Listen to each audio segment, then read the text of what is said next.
Autism. Friends, हम हर माँ की मदद कर सकते हैं। पता माँ को पहले ही चलता है, लेकिन उसमें कुछ गड़बड़ ना हो, उसे आने ही ना दो। ये कहानी एक ऐसी लेडी की है जिसका नाम है एलन वोल्टे, जो 1988 की है। इसके एक बेटे का जन्म हुआ जिसका नाम था एंडियो वोल्टे। फ्रेंड्स, आप ध्यान से सुनिएगा। इस कहानी के ध्यान से सुनने से आप अपने ही परिवार की लाइफ को सेव नहीं कर सकते, बल्कि हजारों माओ के बच्चों की लाइफ को भी सेव कर सकते। इससे पुरस्कार भले ही कोई ना मिले, कोई अप्रिशिएट भले ही ना करे, लेकिन जो अंतर मन में एक खुशी होती है, उसका तो कोई मोल ही नहीं है। हेलन एक बार अपने दूसरे बेटे को चेकअप के लिए, रूटीन चेकअप के लिए डॉक्टर्स के पास गई, और साथ में एंड्रयू भी गई। उस बेटे के चेकअप के बाद डॉक्टर्स ने कहा कि मैं एंड्रयू को भी चेक करता। एंड्रयू को भी चेक किया गया, रूटीन चेकअप किया गया, जिसमें पाया गया कि एंड्रयूस के कान में इन्फेक्शन है और उसमें पस भी था। माँ बड़ी असमंजस में हुई, आखिर ये क्या। और डॉक्टर्स ने कहा कि अगर आप इसका जल्दी से उपाय नहीं सोचा, जल्दी से इस इन्फेक्शन को कम नहीं किया गया, तो एंड्रयूस आने वाले समय में अपने इस कान से कभी सुन नहीं सकता। माँ डर गई। एलन को समझ में नहीं आ रहा था आखिर क्या करें। डॉक्टर्स के कहने पर पहली बार उसने 10 दिन का कोर्स किया। कोई आराम नहीं लगा। फिर दूसरी बार 10 दिन का किया, और इसी तरीके से तीसरी बार भी 10 दिन का किया। फिर भी कोई आराम नहीं मिला, और फिर डॉक्टर्स ने अंत में कहा अभी इसका इन्फेक्शन में कोई फर्क नहीं पड़ रहा है, आप इसके 30 दिन का कोर्स कराइए। और अंततः 3 महीने का कोर्स निश्चित किया गया। उस 3 महीने के कोर्स में सारे कोर्सों में एंटीबायोटिक दी जा रही थी, जिसके कारण से एंड्रयूस का बिहेवियर अचानक बदल गया, और वो ऐसे बर्ताव करने लगा जब वो चल रहा था मानो लड़खड़ा रहा था, जैसे उसने कभी शराब पी हो। और उसका सोशल बिल्कुल इंटरेक्शन बदल चुका था। वो बात नहीं कर रहा था, माता पिता से नजर नहीं मिला रहा था, जिसकी वजह से माँ बहुत परेशान थी। एस्पर्जर सिंड्रोम कहते। एक बार आपकी अदालत में रजत शर्मा जी ने कंगना रनौत से कहा था कि ऋतिक ने आपके लिए बोला था कि ये तो एस्पर्जर सिंड्रोम हो चुका है। कंगना तो एस्पर्जर सिंड्रोम के शिकार हो चुकी है।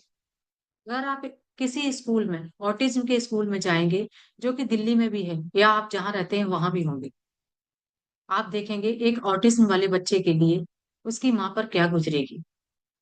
एलन समझ नहीं पा रही थी आखिर वो करे क्या, और वो बार बार यही कह रही थी मेरा बेटा बिल्कुल ठीक था, फिर ऐसा एंड्रियोस को ऑटिज्म कैसे हुआ। क्या कुछ ये जो एंटीबायोटिक चल रही थी उन्हीं ने कुछ कर दिया। फिर एक डॉक्टर ने कहा एंटीबायोटिक जब लगाया जाता था तो जैसे होंठ पे लगने पर जैसे कॉन्ट्रैक्ट करते थे, वैसे ही वो दिख रहा था। एलन को लगा ये टिटनेस का सिम्टम है, ये टिटनेस के सिम्टम है। फिर उसके बाद, और ये तो तब होना चाहिए जब टिटनेस हो जाता है। फिर उसे लगा कि एंड्रियोस को तो कभी घाव भी नहीं हुआ था, फिर आखिर ये बैक्टीरिया गट में कैसे गया। ऐसा क्या हुआ उसके साथ। फिर डॉक्टर ने बताया कि इसका गट फ्लोरा, जिसे गट बैक्टीरिया कहते हैं, वो बिल्कुल बर्बाद हो चुका है। फिर एक दिन एलन ने देखा कि एंड्रियोस के मसल्स वैसे ही कॉन्ट्रैक्ट कर रहे थे जैसे। वो डर गई। उसे लगा ये टिटनेस का जो बैक्टीरिया है वो वैसे ही है जैसे होंठ पर लग जाता है तब एंटी टिटनेस का इंजेक्शन लगाया जाता है, जिसे क्लेस्टोडियम टेटानी कहते हैं। अब वो डॉक्टर से लड़ने लगी, और तब तक उसने सैकड़ों किताबें पढ़ ली थी, और उसने पेट पर, गट पर, यहाँ तक कि डॉक्टर्स के बताए हुए जो भी नोट्स थे उस पर भी उसने बहुत से किताबें पढ़ चुकी थी। और उसने कहा ये जो बैक्टीरिया है ये कहीं ना कहीं उसके बच्चे के पेट में चला गया। लेकिन वो हार मानने के लिए तैयार नहीं था। वो ऐसे ही सिम्टम सिग्नल दे रहा था जैसे घाव लगने पर टिटनेस हो जाता है। लेकिन वो सोच रही थी कि एंड्रियोस को कभी तो घाव हुआ ही नहीं, फिर ये बैक्टीरिया उसके पेट में गया कैसे। कहीं ये एंटीबायोटिक जो दी गई उसका तो नहीं है। और वो बार बार डॉक्टर से कह रही थी कि ये बैक्टीरिया उसके गट में चला गया है, और उनसे रिक्वेस्ट भी कर रही थी कि आप किसी भी तरीके से कोई भी एंटीबायोटिक दीजिए, जिससे कि तो उसका जो गट में चला गया बैक्टीरिया वो मर सके, लेकिन कोई भी डॉक्टर रिस्पॉन्स नहीं दे रहा था। ये घटना यूरोप की है। सारे डॉक्टर्स मना कर रहे थे। फिर 1-2 दिन के बाद एक डॉक्टर्स ने कहा ठीक है मैं देता हूँ, लेकिन पहले मैं रिसर्च करूंगा, इसे दूं या ना। फिर उस डॉक्टर ने 3-4 दिन के बाद एंड्रयूस को वो डोज दिया, और विद इन 3 दिन के बाद देखा गया फिर एंड्रयूस का रिस्पॉन्स बदल चुका था।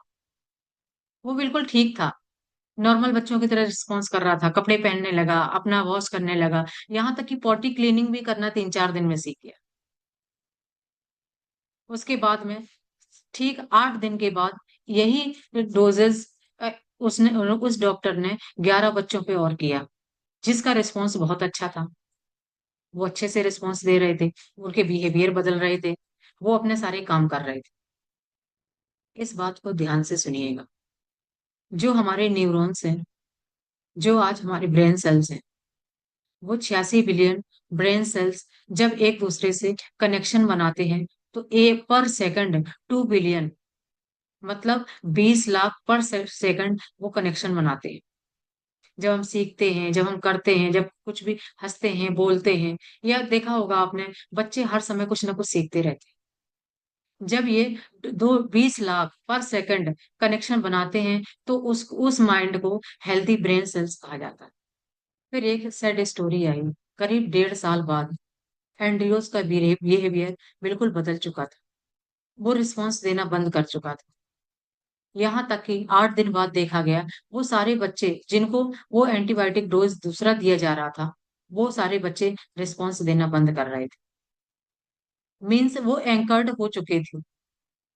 जब तक उस एंटीबायोटिक का असर रहता, बच्चे रिस्पॉन्स करते, लेकिन जैसे ही उसका असर, लेकिन उस लेडी ने हिम्मत नहीं हारी। फ्रेंड्स, बाकी दुनिया को बचाने के लिए इस बैक्टीरिया का नाम उस लेडी के नाम पे रखा गया, क्लस्टोडियम बोल्टे, जो आज भी हमारे यहाँ इसी नाम से जाना जाता है। फ्रेंड्स, अब आपकी जिम्मेदारी बनती है। आप सब कहते हैं हमें कुछ करना है, हमें कुछ करना है, दुनिया के लिए करना है, परिवार के लिए करना है, अपनों के लिए करना है। फिर आज आपकी बारी है। फ्रेंड्स, देखा गया है नॉर्मल बच्चों की अपेक्षा ऑटिज्म बच्चों में ये बैक्टीरिया 10 गुना अधिक मात्रा में पाए जाते, जो पहले जिसका नाम था क्लस्टोडियम टेटानी, आज वही क्लस्टोडियम बोटनी के नाम से प्रसिद्ध है। ये जानकारी बहुत इंपॉर्टेंट, और आप सबका धर्म भी बनता है और कर्म भी बनता है। ये जानकारी हर माँ को दीजिए कि बच्चों को बहुत अधिक अत्यधिक मात्रा में एंटीबायोटिक ना दें। देखा गया है जन्म के बाद तुरंत रिकवर करने के लिए, कुछ भी सर्दी जुकाम होने के लिए तुरंत एंटीबायोटिक दे देते हैं। नंबर 2, अगर एंटीबायोटिक बहुत इंपॉर्टेंट है, आप दीजिए, लेकिन उसके साथ में प्रोबायोटिक भी दीजिए, जिससे कि गट के बैक्टीरिया ना मर सके। और थर्ड, ऑपरेशन हुए बच्चों के लिए ये बैक्टीरिया बहुत इंपॉर्टेंट है। इसको डेवलप कैसे कर सकते हैं? एंटीबायोटिक तो देने पड़ते हैं उन्हें, लेकिन इसको डेवलप करने के लिए माँ के वेजाइनल स्वेब को उसके पूरे शरीर पर लगाएं। डॉक्टर से कहिए उसे जरूर लगाएं, जिससे कि उनके जो गुड बैक्टीरिया हैं वो डेवलप हो सके। इसी के बारे में एक बुक भी लिखी गई थी, द गुड गट। सेलिना एडवर्क की ये बुक है, जिसमें उन्होंने स्पष्ट कहा है, मेरी पहली बेटी जो ऑटिज्म की शिकार हो चुकी थी, तब जब उनके उसी समय दूसरी बेटी का जब जन्म हुआ, तो उन्होंने डॉक्टर से स्पष्ट कहा मेरी बेटी को वेजाइनल स्वेब लगाएं। डॉक्टर ने वैसा ही किया, और देख पाया गया कि उस बच्ची के गुड बैक्टीरिया अच्छे से डेवलप हो रहे थे। तो याद रखिएगा, ये गुड बैक्टीरिया हमारे लिए बहुत इंपॉर्टेंट। अगर ये गुड बैक्टीरिया तो माँ के पेट से जब हम बच्चों में आ जाते हैं, तो ये एक अपनी अलग कॉलोनी बसा लेती है। जब हम बड़े हो जाते हैं, तो इस समय इसकी बड़ी आंत में जो संख्या होती है करीब 1.5 से 2 किलो होती है।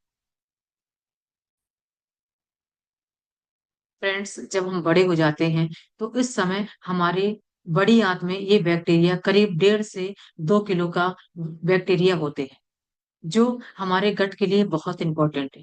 लेकिन किसी तरीके से अगर ये चूरन वूरन खा के हमने इन बैक्टीरिया को मार दिया तो सारा म्यूकस बाहर आ जाता है और हम ओवरनाइट देखते हैं कि हमारा वजन कम।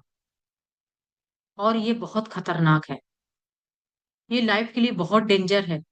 अगर इसका ध्यान नहीं दिया गया तो हम किसी भी ऑटिज्म जैसे जाने कितनी बीमारियों को अपने साथ लिए घूमेंगे और इसके बाद हमारे पास कोई विकल्प नहीं।